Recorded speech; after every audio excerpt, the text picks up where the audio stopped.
Now we're going to take a look at how you can manage the color picker in your account. The color picker comes up a number of times when you can pick colors for certain items. For example, let's go to the calendars tool. Let's say you want to change the color of one of the sub-calendars.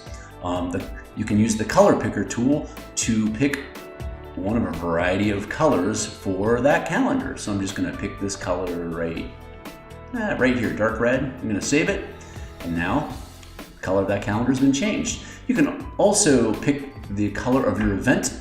So when you create an event, you can choose a color, and the color of that event will reflect also in the sub-calendar for that event's sub-calendar. You can also, the color picker also comes up in a variety of tools. For example, here in the floor plans tool, you can select the color of a variety of elements in the floor plans tool. The color picker also comes up in a variety of other tools. For example, when you're choosing colors for categories, when you're choosing colors for tags and whatnot. To manage your color picker, click on your name in the top left corner and click on the settings element, and then click on color pickers in the settings area. So right now the default is the infinite colors palette, but you can change this to a preset color palette. These are just some of the preset palettes we offer.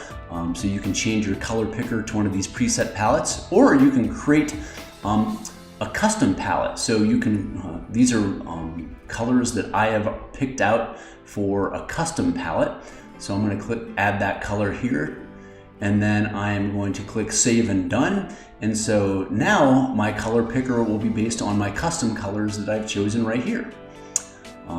So for example, I'm going to go into the events tab, and I'm going to add a new event, and when I click on the color picker, now it provides the palette of my own colors.